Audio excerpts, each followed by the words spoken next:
Assalamualaikum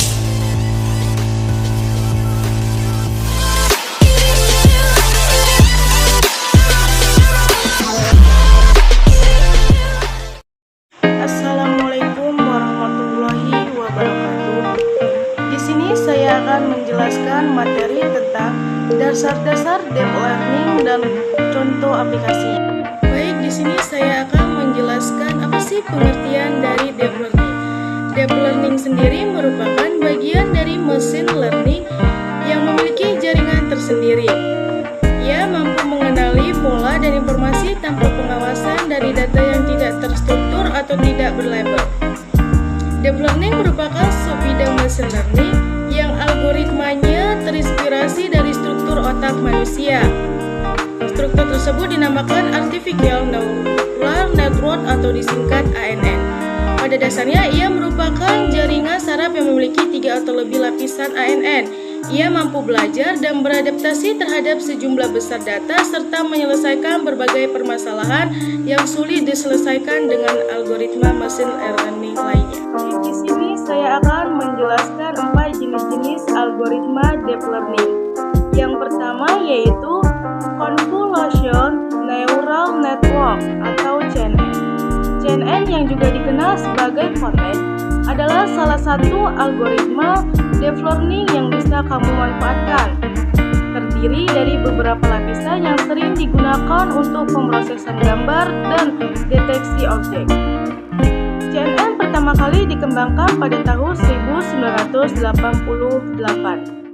Yang kedua yaitu Long Short Term Memory Network atau LSTM. LSTM adalah jenis Recurrent Neural Network yang dapat mempelajari dan menghafal pola jangka panjang. Teknologi ini mampu mengingat seluruh informasi masa lalu. LSTM berguna untuk keperluan prediksi deret waktu karena ia bisa mengingat input sebelumnya. LSTM memiliki struktur seperti rantai, di mana keempat lapisan di dalamnya saling berinteraksi dengan cara yang unik. Yang ketiga yaitu Recurrent Neural Network atau RNN. RNN memiliki koneksi yang bisa membentuk siklus terarah. RNN biasanya digunakan untuk teks gambar, analisis deret waktu, natural language processing, pengenalan tulisan tangan, dan mesin translasi. Yang keempat yaitu Self-Organizing Maps atau SOM. Teknologi ini mampu menginisiasikan data visualizer secara mandiri. Kemampuan ini berfungsi untuk mengurangi dimensi data melalui data jaringan saraf tiruan yang bekerja secara otomatis. Data visualizer ini ditunjukkan untuk memecahkan permasalahan yang umumnya cukup sulit untuk diselesaikan manusia. Di sini saya akan menjelaskan 6 penerapan deep learning dalam kehidupan sehari-hari. Yang pertama yaitu pengenalan objek. Pada pengenalan objek, teknologi ini digunakan untuk mengenali dan mendeteksi pada objek dan video. Contohnya, fitur untuk menandai seseorang dalam sebuah foto di media sosial. Yang kedua yaitu penerjemah. Deep learning pada layanan penerjemahan pun mempelajari suara dan bahasa yang digunakan manusia. Mekanisme ini sangat memudahkan banyak orang. Yang ketiga yaitu chatbots. Penggunaan chatbots mampu meringankan pekerjaan manusia seperti industri customer service. Dengan yang ditingkatkan menggunakan teknologi deep learning, sistem akan terus mempelajari respons yang tepat saat menghadapi pelanggan. Di sini saya akan melanjutkan penerapan yang keempat yaitu virtual assistant. Smartphone yang bisa mengenali suara dan bahasa saat menjalankan fitur virtual assistant. Yang kelima yaitu biometrik pengenalan wajah. Metode biometrik adalah metode keamanan yang dinilai paling aman. Kita memerlukan data biometrik untuk asli berupa sidik jari dan bentuk wajah. Yang keenam yaitu mobil otomatis. Agar mobil tidak menabrak dan punya kemampuan mengemudi layaknya seorang manusia, maka mesin perlu mengumpulkan banyak data yang berhubungan dengan rambu lalu lintas. Perlu pengguna jalan, hal tersebut menjadi mungkin dengan bantuan teknologi deep learning yang ditanamkan dalam sistem mobil Tesla. Baik, di sini saya akan menjelaskan teknik dalam deep learning. Teknik dalam deep learning terbagi menjadi 3. Yang pertama, unsupervised learning. Yang kedua, reinforcement learning. Yang ketiga, supervised learning. Unsupervised learning, teknik learning yang menggunakan sebagian data telah diberi label sebelumnya.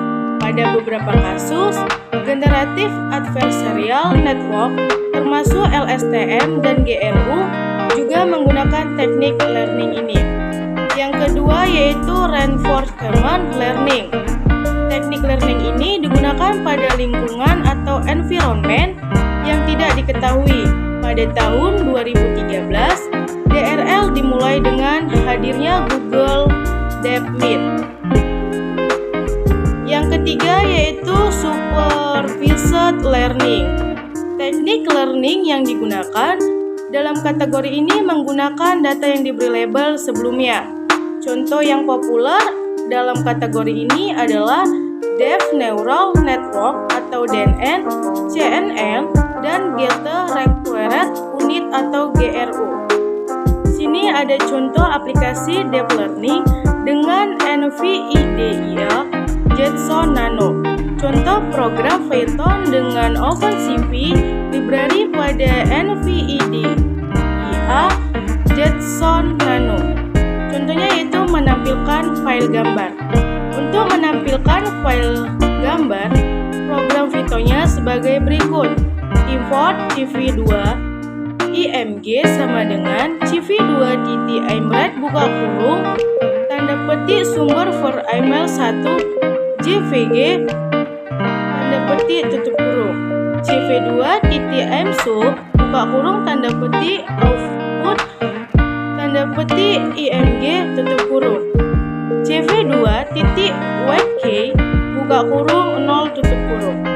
Program di atas memanfaatkan library OpenCV dengan perintah import CV2 pada baris pertama, maka library OpenCV dipanggil. Selanjutnya, pada baris kedua dilakukan pembacaan file email jpg.